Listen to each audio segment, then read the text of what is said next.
이런 날이 언젠가는 올 것이라 생각했는데 채널을 시작한 지 정확히 이제 1년 1개월째, 채널 시작 이후로 단연 가장 큰 폭락을 보고 있는 지금입니다.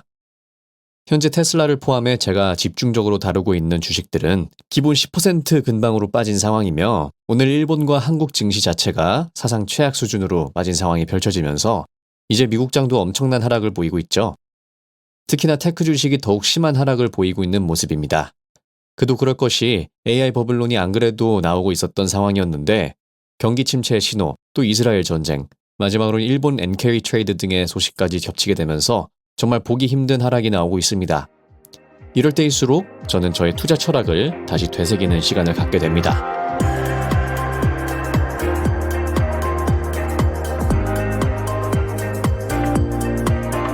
제가 벤저민 그레이햄의 현명한 투자자를 읽었을 때 꽤나 가슴 깊이 새겨진 문구가 있는데요. 증권시장에서 장기 투자를 하는 사람이라면 자신의 재정 상황을 확실하게 인지를 하고 투자에 임해야 한다고 했던 부분입니다. 부모가 나로부터 재정적인 서포트를 받아야 하는 경제적 수준인지, 또 아이들은 얼마나 가질 계획이며, 그렇다면 이에 대한 교육 및 양육비는 어느 정도가 되는지 등등입니다. 각각의 상황마다 감수할 수 있는 위험의 수준이 당연히 다르기에 매우 냉정하게 본인의 상황에 대한 자기객관화를 마친 후에 투자에 임해야 한다고 했습니다. 제가 본격적으로 투자에 시작한 코로나 시장 이후 2022년 말에 투자 일지를 보면 저의 자산 25%를 빠지는 일을 겪었었는데요. 당시 인플레이션이 계속 올라가 고금리 시대가 유지되며 일론 머스크는 갑자기 트위터를 인수한다고 하며 테슬라를 매도하던 때였습니다. 이때 아직 기본이 잡혀있지 않았던 저는 현금이라는 것을 전혀 준비해두지 않았는데요. 물론 이것 또한 제가 나이가 젊다 보니 위험 감수 능력이 아주 높다고 판단되어서 제대로 비중을 관리 못하고 지속 투자에 집중했던 시기이기도 했습니다. 이때 아무것도 하지 못하고 그대로 하락을 맞았어야 되는 저는 크게 배운 것이 하나 있었습니다. 현금은 무조건 대비를 해놔야 된다는 점입니다. 회사의 펀더멘탈에 문제가 생기지 않는 이상 매도는 하지 않는다가 저의 투자 철학입니다. 오롯이 이렇게 기회가 왔을 때 추가 매수를 할 뿐이죠. 자산을 사고 파는 트레이딩을 하고는 싶지만 타이밍을 맞추는 데엔 저의 재능이 부족하다는 것을 충분히 인지하고 절대 하지 않고 있습니다.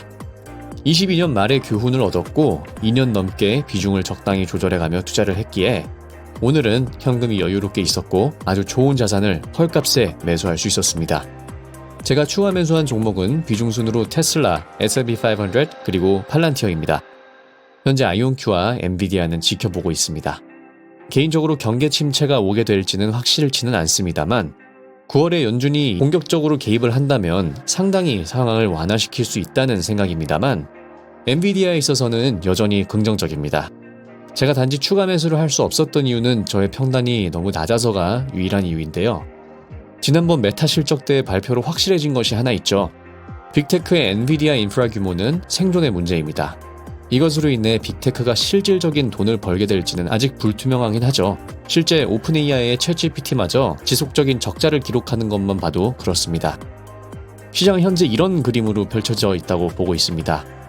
AI라는 새로운 프론티어를 개척해 나가기 위해 필수적으로 필요한 엔비디아, 또 이런 필수 소비재를 이용해 AI 프론티어를 개척해 나가고 있는 빅테크 집단, 또 빅테크 클라우드 고객 레벨들의 AI 소프트웨어 및 서비스 기업들, 그리고 그 밑단에는 소비자 기업들이 존재하죠. 현재 경기 침체가 온다면 소비자들과 빅테크 아래에 혼돈이 오며 경제가 경직될 뿐 엔비디아와 빅테크들 사이의 흐름에는 아무런 연관이 없는, 즉 경기 침체와 엔비디아 빅테크 상황은 아예 나눠서 봐야 하지 않나 하는 것이 저의 시각입니다. 빅테크는 자본이 넘쳐나고, 다시 말씀드리지만 여러 실적 발표에 의하면 빅테크는 자본 지출을 계속해서 늘려야만 하는 입장이기 때문이죠. 엔비디아의 홀딩에 관해서는 2분기 실적까지는 계속 유지해야 된다는 생각입니다. 저는 젠슨 황의 과거 발언들을 매우 신뢰하고 있고 최근 빅테크들의 실적 발표를 봤을 때 이는 전혀 흔들리지 않고 있다는 생각을 가지고 있습니다. 제가 절대 정확한 예측을 할 수는 없습니다. 언제나 여러 시장 상황들을 보며 내리는 저만의 결론이기에 이런 생각을 가지고 있는 투자자가 있구나 정도의 참고가 되셨으면 좋겠습니다. 지금까지 테크피드였습니다. 시청해주셔서 감사드립니다.